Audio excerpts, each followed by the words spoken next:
তাহলে কি গাইস শরীফ থেকে শরীফা হওয়ার এই গল্পটাই বাস্তবে রূপান্তর নিচ্ছে? এগুলো কি সাইড ইফেক্ট পড়া শুরু হয়েছে সমাজে? এই কথাটা কেন বললাম আপনারা এই ভিডিওটা দেখে বুঝতে পারবেন। দেখো কিভাবে চুম্মা দিতেছে আইফোন শুভ ইয়াস রহমানকে।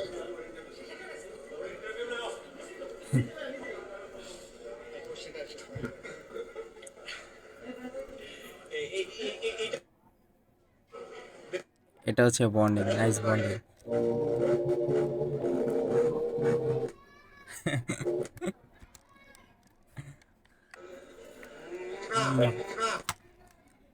এই হচ্ছে শরীফ শরীফার গল্পের সাইড ইফেক্ট। দেখে আমরা কমেন্টে আমাদের জনপ্রিয় যারা কমেন্টে স্পেশালিস্ট ওরা কি লিখছে। এখানে একজন কমেন্ট করছে, এ এ হচ্ছে বন্ডিং।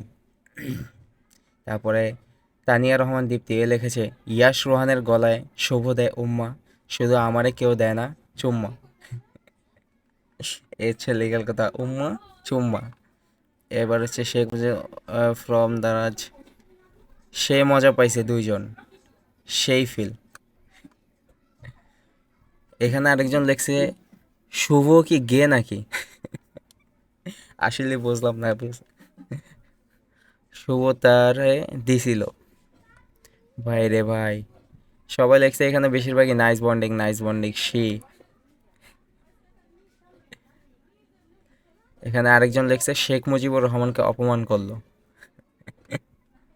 আমার ক্রাশ ইয়াসের বর্ণে, আমার ক্রাশ ইয়াসের বর্ণে, সাবধান শুভ কিন্তু শেখ মুজিব।